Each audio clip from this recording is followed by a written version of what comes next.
Welcome to जीओस now. दोस्तों, हम लोग करंट अफेयर्स को देख रहे थे, 6 मंथली करंट अफेयर्स को देख रहे थे, जिसमें कि हम लोगों ने नेशनल पूरा कंप्लीट कर लिया है, इंटरनेशनल का एक पार्ट किया है। ये फाइनल पार्ट होगा जहाँ से हम लोग अंतर्राष्ट्रीय को ख़त्म कर देंगे। सेकंड पार्ट है, फाइनल पार्ट है अंतर्राष्ट्रीय परिदृश्य का। दोस्तों, हमारे चैनल पर जो भी पहली बार फ्रेंड्स आए हैं, ज़रूर चैनल सब्सक्राइब कर लें।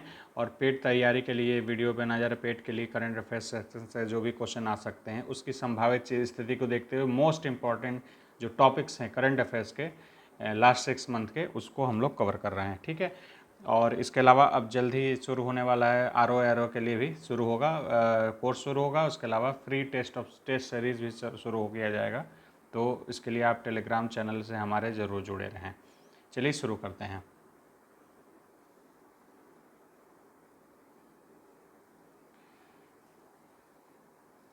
विश्व के शीर्ष 1500 शैक्षणिक संस्थानों में क्यूएस रैंकिंग जारी की गई। ये यूएस से जारी होता है, यूएस की संस्था है क्यूएस, वो जारी करती है। उसमें भारत के 45 संस्थान हैं जो कि 1500 की रैंकिंग में आए हुए हैं। टॉप में देख लेते हैं 3 संस्थान कौन से हैं। तो आईआईटी बॉम्बे नंबर 1 पे है, आईआईटी दिल्ली नंबर 2 पे है, और IISc Indian institute of science Bengaluru number 3 पे है।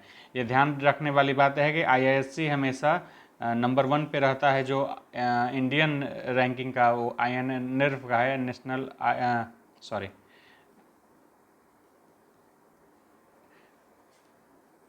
नेशनल इंस्टीट्यूट रैंकिंग फ्रेमवर्क जो भारत द्वारा जारी किया जाता है, उसमें आईआईएससी ज़्यादातर टाइम पे पिछले कई सालों से विश्वविद्यालय श्रेणी में नंबर 1 पे है। तो उसमें ये तीसरे नंबर पे है इंटरनेशनल क्यूएस रैंकिंग में, भारत के नज़रिए से। ठीक है। और विश्व का नंबर 1 अगर क्यूएस का है तो आप लॉजिकली इसलिए ध्यान रख सकते हैं, क्यूएस यूएस का है, एक संस्था है, तो ये एमआईटी को हमेशा नंबर 1 देता है। अगर यूके कोई संस्था रहती है तो ऑक्सफोर्ड को वो नंबर 1 संस्था देती है। तो Indian institute of technology MIT, Massachusetts institute of technology को नंबर 1 पे दिया गया है रैंकिंग। दूसरा है कैम्ब्रिज यूनिवर्सिटी यूके, और तीसरा ऑक्सफोर्ड यूनिवर्सिटी यूके के रैंकिंग मिली हुई है। तो इससे एक अंदाज़ा आप लगा सकते हैं, अगर यूएस की कोई संस्था होती है तो एमआईटी को मैक्सिमम टाइम देती है नंबर 1 पे, और यूके कोई संस्था रहती है तो ऑक्सफोर्ड को वो ज़्यादातर टाइम देती है। तो इसके क्यूएस के थ्रू देख लेते हैं क्या है। तो एमआईटी नंबर 1 पे है, कैम्ब्रिज नंबर 2 पे है, और ऑक्सफोर्ड 3 पे है। इसके अलावा हार्वर्ड यूनिवर्सिटी कैम्ब्रिज है, ये नंबर 4 पे है। शराब पर स्वास्थ्य चेतावनी लगाने वाला पहला देश बन गया है आयरलैंड। भारत में आप लोग सिगरेट पे देखते हैं, लेकिन शराब पे कोई ऐसा चेतावनी नहीं है। तो शराब पे चेतावनी, स्वास्थ्य चेतावनी लगाने वाला पहला देश बन चुका है आयरलैंड। ध्यान ये रखिएगा दोस्तों कि हम लोग इस समय जो पढ़ रहे हैं बिल्कुल इम्पॉर्टेंट, जहाँ से क्वेश्चन उठ सकता है सिर्फ उसी बिंदु को देख रहे हैं, बहुत ज़्यादा इन डेप्थ डिटेल में नहीं जा रहे हैं। तो एग्ज़ाम पॉइंट ऑफ व्यू से हम लोग बस इसको देख रहे हैं। छठा हिंद महासागर सम्मेलन 2023 कहाँ आयोजित किया गया है। तो ढाका बांग्लादेश में किया गया है आयोजित, जिसकी थीम रखी गई है शांति, समृद्धि और एक लचीले भविष्य के लिए साझेदारी। ये देखिए न्यूज़ में काफ़ी रहा है। पर्यटन पनडुब्बी टाइटन थी जो कि दुर्घटनाग्रस्त हो गई। क्यों हो गई थी? ये टाइटैनिक जहाज़ जो आप लोग जानते हैं, बहुत पुराना जहाज़ वो डूब गया था, उसको देखने के लिए गया था, उसी में ये एक्सीडेंट कर गया और टाइटन पनडुब्बी का नाम था, ये डूब गई। ठीक है। इसको अमेरिकी फर्म है ओशन गेट एक्सपीडिशन के नेतृत्व में डूबे टाइटन मलबे का दौरा करने के लिए एक अभियान पर निकली, लेकिन 2 घंटे बाद उसका संपर्क टूट गया। बाद में हुआ कि ये डूब गई है। इसमें 5 सदस्य सम्मिलित हैं जो टाइटन सवार थे, 5 मृत हो गए हैं। इसमें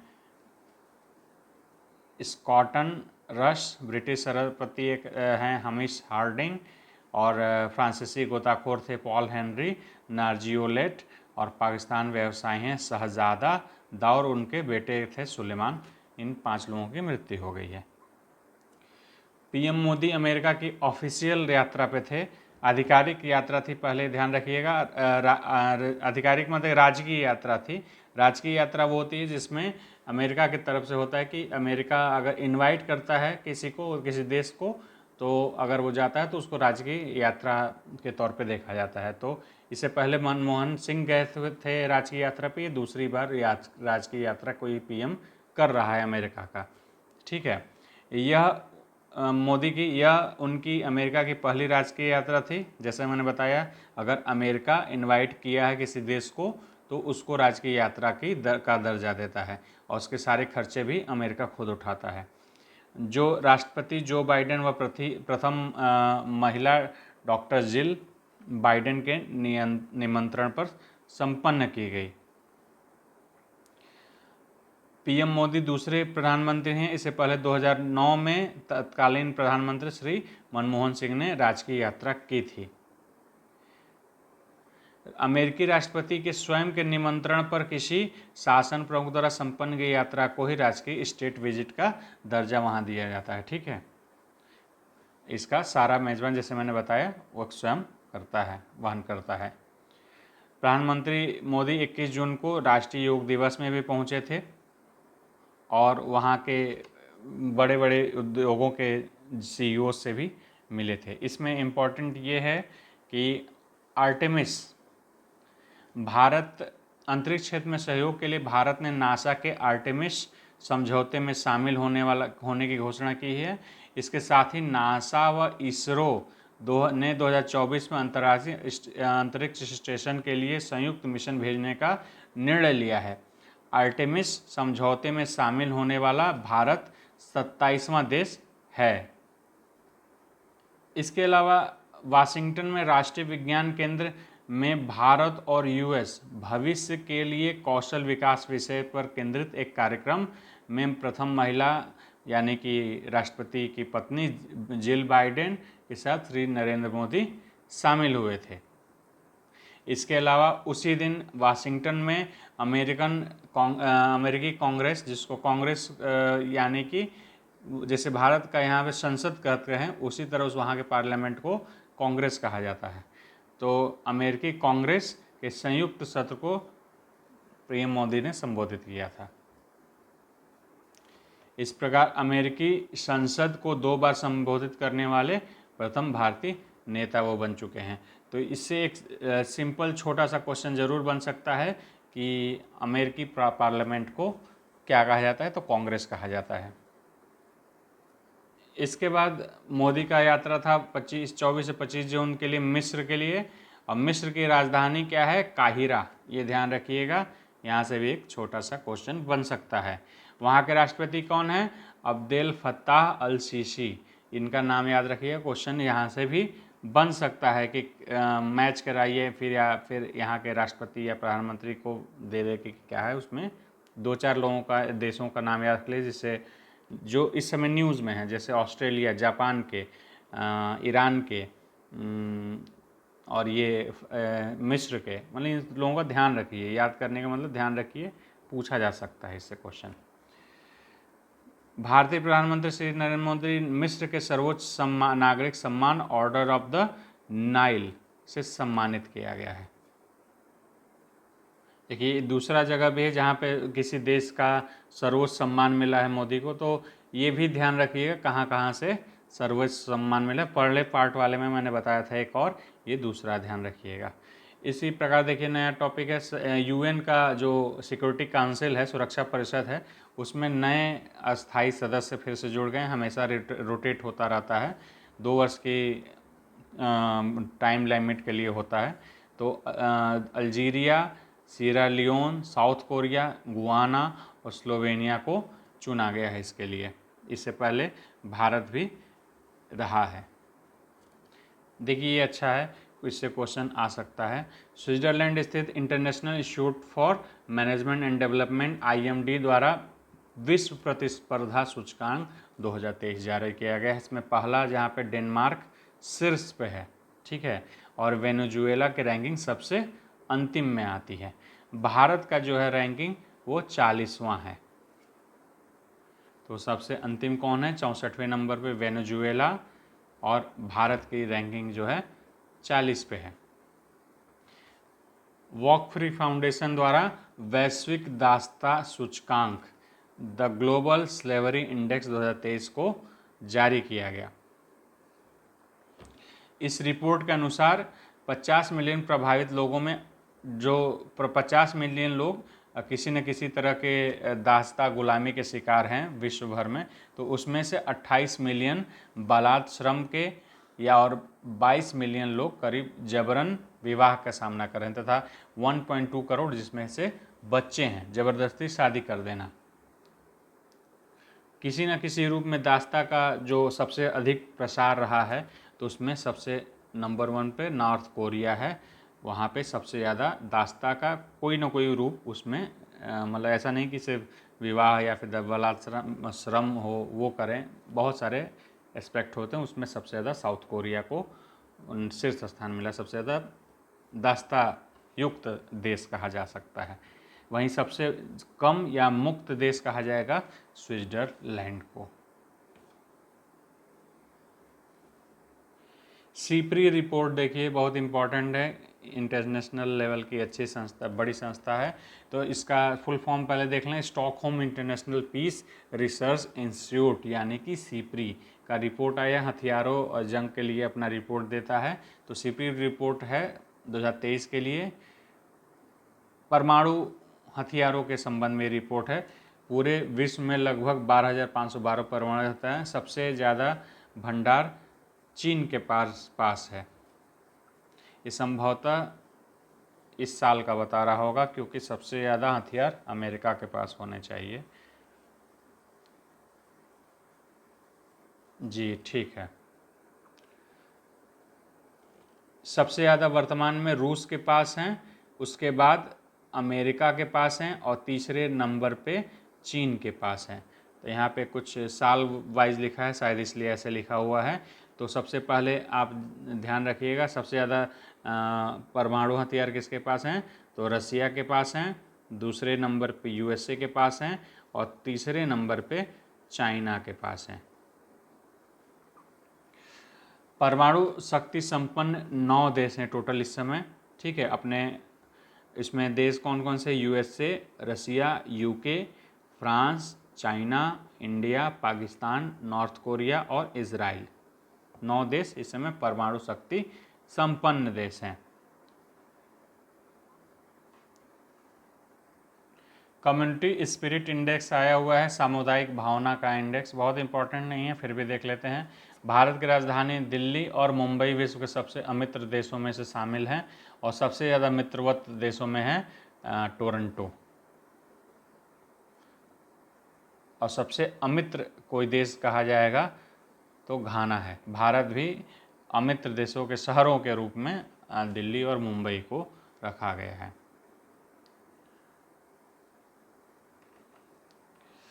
G7 का 49वां शिखर सम्मेलन हिरोशिमा में आयोजित किया गया था 19 से 21 मई के आसपास, 21 मई तक, आसपास नहीं मई तक। विशेष आमंत्रित देशों में भारत के प्रधानमंत्री अतिरिक्त ऑस्ट्रेलिया के प्रधानमंत्री के थे। अब देखिए ये यही बता रहा था जो इस समय न्यूज़ में है। इसमें ऑस्ट्रेलिया के प्रधानमंत्री एंथनी एल्बनीज, इनको ध्यान रखिएगा। ब्राज़ील के राष्ट्रपति लुइज इनासियो लूला डी सिल्वा, ठीक है, इतना याद नहीं है, डी सिल्वा याद रखिएगा ब्राज़ील का। अल्बनीज हैं ऑस्ट्रेलिया के। इंडोनेशिया के हैं जोको विडोडो कोमोरस, ठीक है। और साउथ कोरिया के हैं यून सुक सियोल और वियतनाम इतना जरूरी नहीं है। यूक्रेन के हैं जेलेंस्की, आप लोगों को इनका पता ही होगा।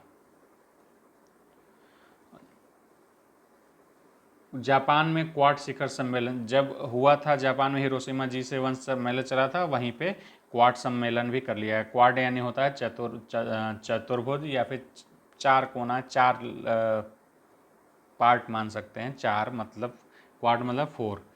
तो उसमें कौन कौन से देश हैं, भारत, यूएसए, जापान और ऑस्ट्रेलिया, ये 4 देशों की एक संस्था है, संस्था नहीं है, एक गुट है जो कि क्वाड के नाम से जाना जाता है। ये रसिया, चाइना और इन सब चीज़ को क्वाड इंडो पैसिफिक रीजन में काउंटर करने के लिए बनाई गई थी। ठीक है, इसमें जापान के प्रधानमंत्री का नाम है फूमियो किशिदा। थोड़ा सा साफ नहीं है, इसके लिए माफ़ी चाहूँगा, मैं पढ़ के बता दे रहे हैं। Fumio Kishida. और राष्ट्रपति यूएसए के हैं जोसेफ आर बाइडन। प्रधानमंत्री ऑस्ट्रेलिया के हैं एंथनी अल्बनीज। और भारत के प्रधानमंत्री नरेंद्र मोदी। 4 देशों के शीर्ष नेता। अगली बार जो क्वाड का होने जा रहा है उसके लिए पीएम मोदी ने आमंत्रित किया है, जिसकी पेशकश को स्वीकार भी कर लिया गया है। पपुआ न्यू गिनी में भारत की अध्यक्षता में हिंद प्रशांत इंडो पैसिफिक, जो मैंने बताया चाइना को काउंटर करने के लिए सहयोग मंच का तीसरा सम्मेलन हुआ पापुआ न्यू गिनी में। पापुआ न्यू गिनी का क्या है आपका राजधानी, तो पोर्ट मोरेस्बी। ठीक है, यहाँ के प्रधानमंत्री हैं जेम्स मारापे।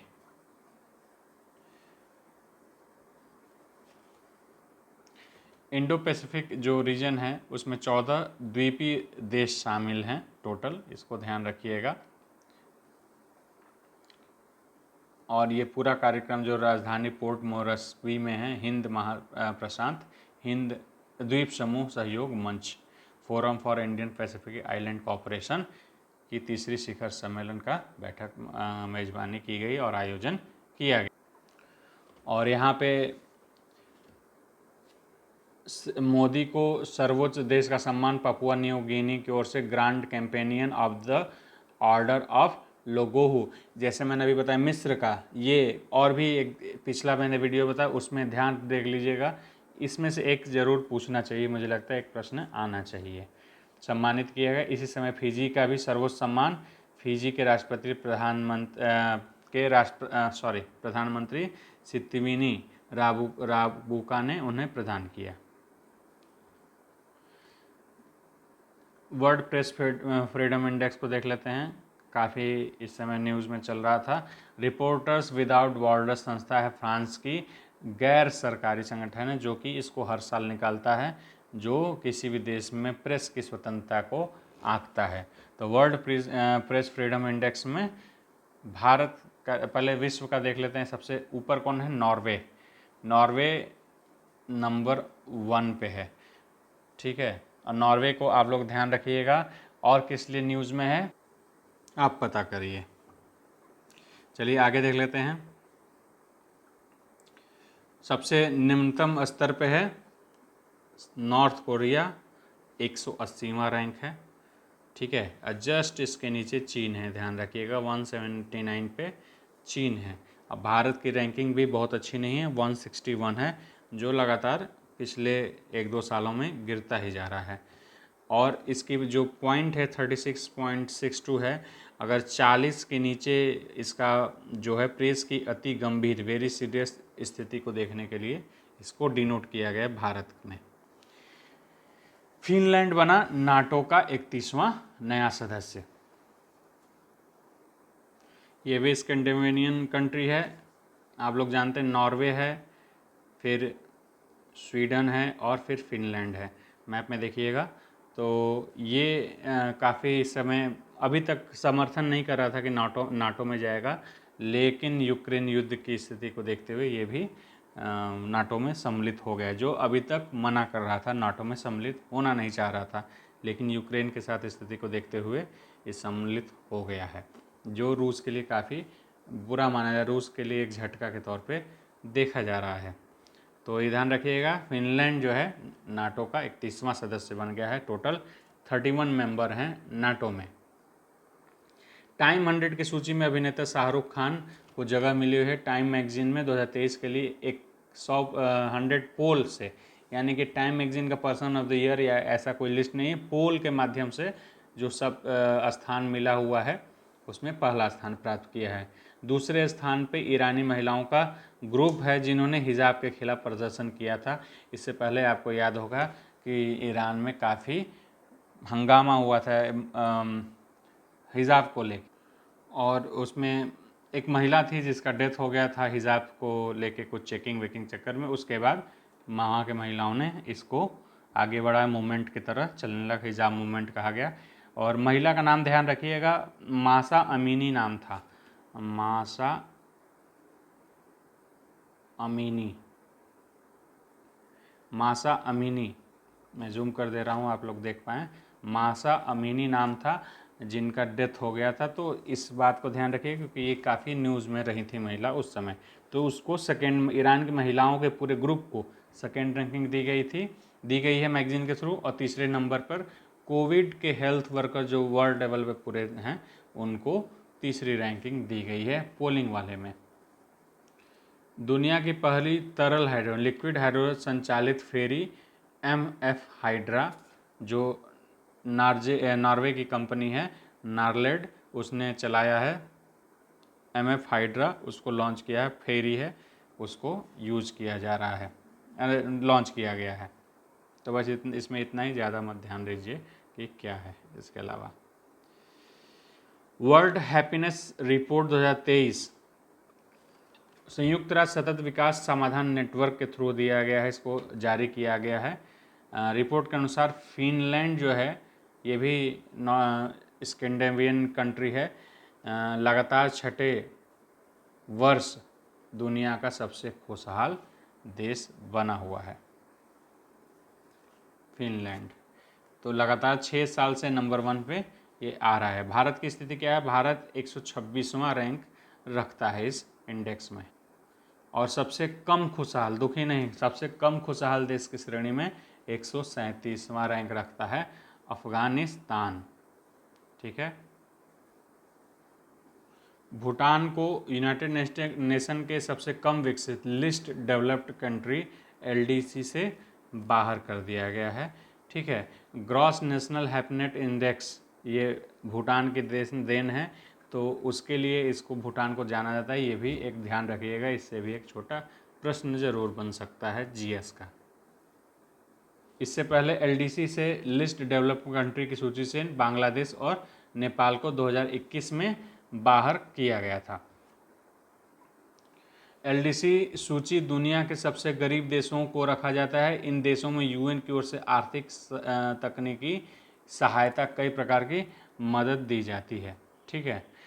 प्रति व्यक्ति सकल राष्ट्रीय आय 3 वर्ष की औसत से 1230 रुपये अमेरिकन डॉलर की सीमा के नीचे हो अगर तथा जिसका आहार, स्वास्थ्य, शिक्षा सहित संभावनाओं के आधार पर समग्र मानव संपत्ति सूचकांक में खराब प्रदर्शन हो, तो ऐसे लोगों को LDC में रखा जाता है। लेकिन इससे ऊपर उठ चुका है भूटान, इसलिए इसको इससे बाहर कर दिया गया है। ठीक है। International solar aliens ISA Brazil जो कि पूर्ण सदस्य अब बन गया है, और रिपब्लिक और ऑफ कॉन्गो ने ISA के फ्रेमवर्क पे हस्ताक्षर किया है। तो देख लीजिए क्या क्या है, इंपॉर्टेंट टॉपिक बता रहे हैं। रिपब्लिक ऑफ कॉन्गो ने ISA के फ्रेमवर्क पर समझौते पर हस्ताक्षर कर दिया गया है, और ब्राज़ील जो है ISA का एक पूर्ण सदस्य बन गया है अब। इसकी स्थापना कब हुई थी ISA की? 2015 में हुई थी। पेरिस में COP हो रहा था तब हो किया गया था इसको अनाउंस। गुरुग्राम हरियाणा में इसका मुख्यालय है। फ्रांस और भारत की कल्पना थे, देखिए ISA की कल्पना भारत और फ्रांस द्वारा सौर ऊर्जा समाधानों की मदद में जलवायु परिवर्तन के खिलाफ प्रयासों को संगठित करने के रूप में की गई थी। अभी तक इसमें कुल 133 देशों ने ISA फ्रेमवर्क पर समझौते पर हस्ताक्षर किए हैं, जिसमें से 86 ने इस फ्रेमवर्क समझौते पर हस्ताक्षर की पुष्टि की है। UNO के सभी सदस्य देश ISA में शामिल होने के पात्र हैं। यूनाइटेड नेशन ऑर्गेनाइजेशन के जो भी देश सदस्य हैं वो ISA से जुड़ सकते हैं। हथियारों के व्यापार पर सिपरी रिपोर्ट, मैंने अभी आप लोगों को Stockholm International Peace Research Institute SIPRI full form बताया था, ध्यान रखिएगा। इसने trends in international arms transfer 2022 report जारी की है। इसके अनुसार भारत वर्ष 2018 से 2022 तक विश्व का सबसे बड़ा हथियार आयातक देश बना रहा। इसके बाद सबसे ज़्यादा आयात किया है सऊदी अरेबिया ने और फिर यूक्रेन ने। तो एक लिस्ट मैं बता देता हूँ फिर से, देखिए इंडिया नंबर 1 पे है आयातक में, फिर दूसरे में सऊदी अरेबिया है और तीसरे पे है यूक्रेन। 3 देश हैं जो टॉप पे हैं।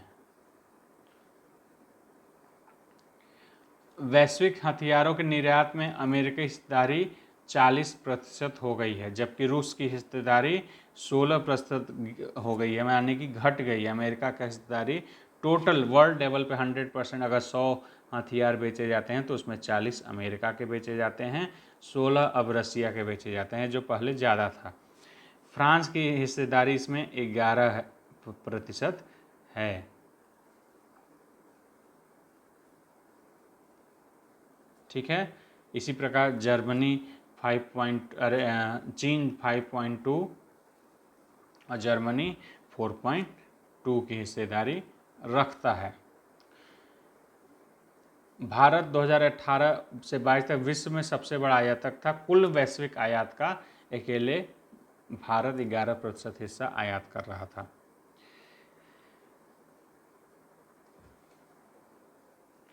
भारत के बाद देख लीजिए टॉप कौन कौन कंट्री, अभी मैंने बताया फिर से देख लीजिए। भारत के बाद सऊदी अरेबिया, यूक्रेन, ऑस्ट्रेलिया, फिर लास्ट में चाइना, सबसे लास्ट 5 मतलब लास्ट या फिर 5वें नंबर पे, अगर 1 से 5 की सूची बनाएं तो।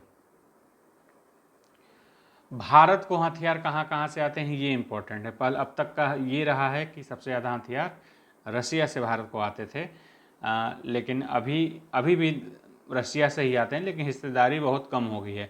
जहाँ 100 अगर हथियार आते थे उसमें 65% हिस्सेदारी रसिया की थी, अब वो गिर के हो गई है 45%।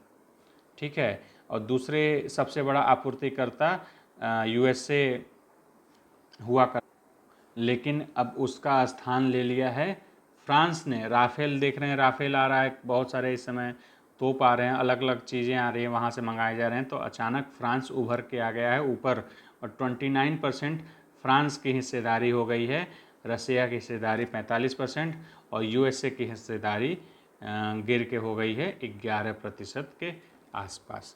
तो ये है भारत में कहाँ कहाँ से हथियार आ रहे हैं उसका ब्यौरा। तो ये इम्पोर्टेंट, यहाँ से प्रश्न बन सकते हैं। भारत आसियान शिखर सम्मेलन जो है कुआलालंपुर में आयोजित किया गया था मार्च में। विषय था रणनीति व्यापार साझेदारी के लिए आसियान भारत आर्थिक संबंधों को मजबूत करना और आगे बढ़ना। आसियान में टोटल 10 सदस्य देश हैं, जिसमें है Indonesia, Malaysia, Philippines, Singapore, Thailand, Brunei, Laos, Myanmar, Cambodia और वियतनाम। सब एक दूसरे के पास हैं, आप नक्शे में एक बार देख लीजिएगा। अमेरिका, ब्रिटेन, ऑस्ट्रेलिया का बीच समझौता है आकुश। ठीक है, यह है ऑस्ट्रेलिया के लिए ए, यूके के लिए यूके और यूएस का, मतलब कि ऑस्ट्रेलिया, यूके, यूएस, इसको कहा गया है आकुश। ठीक है, आकुश समझौता एक त्रिपक्षीय सुरक्षा गठबंधन है जिसकी घोषणा 2021 में अमेरिकी राष्ट्रपति द्वारा की गई थी। ठीक है, उसी को आगे बढ़ाया गया है। तो तीनों देशों के राष्ट्रपति के देखिए, या फिर जो वहाँ के राष्ट्राध्यक्ष हैं उनका नाम एक बार देख लीजिए, फिर से याद रहे, बार बार रिपीट इसीलिए कर रहा हूँ। जो बाइडेन है अमेरिका के, ऋषि सुनक हैं PM यूके के, और एंथनी अल्बनीज हैं ऑस्ट्रेलिया के।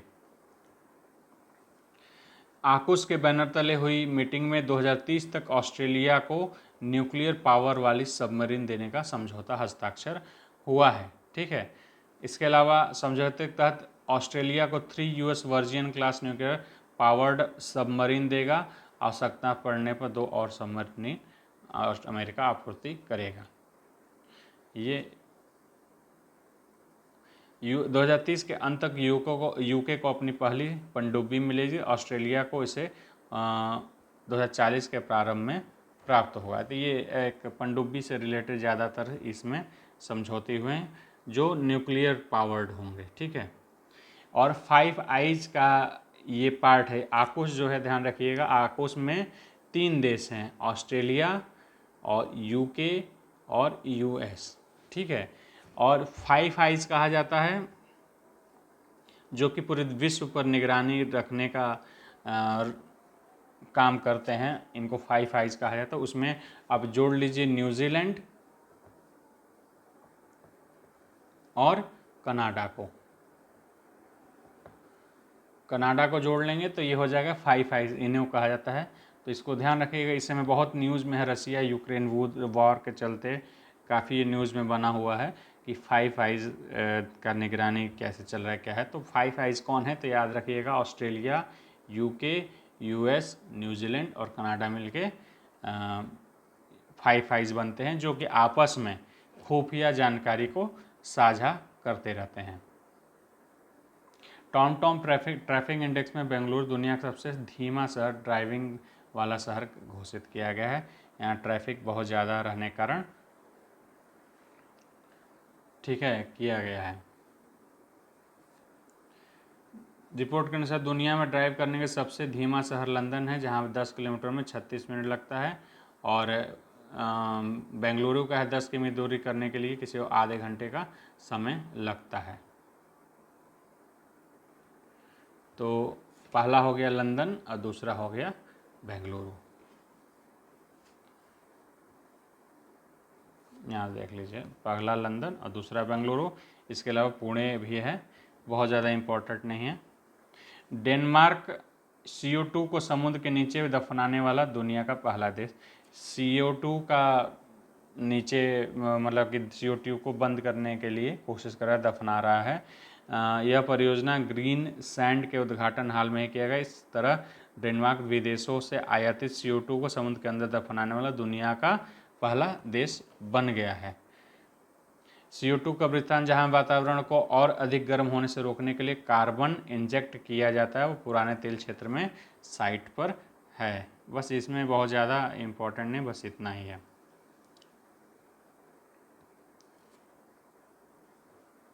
ग्लोबल थ्रेड स्केप, इसमें रिपोर्ट आई हुई है। ग्लोबल थ्रेड में सबसे ज़्यादा साइबर हमले किस देश पे हो रहे हैं, तो दुनिया भर में सरकारी एजेंसियों पर हुए कुल साइबर हमलों में भारत, अमेरिका, इंडोनेशिया और चीन की हिस्सेदारी 45%, मतलब 45% इन्हीं देशों पे हो रहा है। 2022 में भारत एशिया में हैकरों का सबसे अधिक हमला झेलने वाला देश रहा है, एशिया में, ध्यान रखिएगा। उसी तरह वैश्विक स्तर पर, वर्ल्ड लेवल पर देखेंगे तो सबसे ज़्यादा हैकर कहाँ ने हमला किया है, अमेरिका में हमला किया है। देशों के स्तर पर संयुक्त राज्य अमेरिका, जहाँ विश्व में सबसे अधिक साइबर हमला झेलने वाला देश है, वहीं पे इस मामले में भारत की रैंकिंग दूसरी है। तो सबसे ज़्यादा कहाँ हमला था, साइबर हमला होता है, तो USA में नंबर 1 पे, भारत नंबर 2 पे, इंडोनेशिया 3 पे, रूस 4 पे और चीन 5वें नंबर पे है। अंतर्राष्ट्रीय बौद्धिक संपदा सूचकांक है, US चैम्बर ऑफ कॉमर्स द्वारा जारी किया जाता है, ग्लोबल इनोवेशन इंडेक्स। तो अंतर्राष्ट्रीय बौद्धिक संपदा सूचकांक 2023 ये जारी किया गया है। सबसे उच्च स्तर पे है अमेरिका और सबसे निम्न स्तर पे है वेनेजुएला। तो अमेरिका नंबर 1 पे है, वेनेजुएला नंबर 55 पे लास्ट में है, और भारत की स्थिति क्या है, 42वें रैंक पे बना हुआ है, 42वें स्थान पे बना हुआ है। ब्रिक्स देशों की सूची में देखेंगे तो चीन सबसे इसमें उच्च स्तर पे है, 24वें रैंक पे वर्ल्ड लेवल पे, ठीक है। तो इस प्रकार ये पूरा इंटरनेशनल समाप्त हो रहा है, इंटरनेशनल ख़त्म हो गया। अब अगला वीडियो आएगा जिसमें कि मैं इकोनॉमी को पूरा करूँगा, और एक ही वीडियो संभवतः होगा क्योंकि इसमें बहुत ज़्यादा मैटर वैसा नहीं है। इसके बाद सबसे महत्वपूर्ण टॉपिक जो होता है कि व्यक्ति विशेष या उससे क्वेश्चन जो आते हैं, उन चीज़ों को अगले इसके जस्ट बाद वाले वीडियो में, नेक्स्ट इकोनॉमी के जस्ट बाद वाले वीडियो में शामिल किया जाएगा। अगर हमारे चैनल पर आए हैं पहली बार तो ज़रूर चैनल को सब्सक्राइब कर लें और टेलीग्राम ग्रुप से भी ज़रूर जुड़ जाएं। आगे भी मिलते रहेंगे, तब तक के लिए take care, good night, bye bye.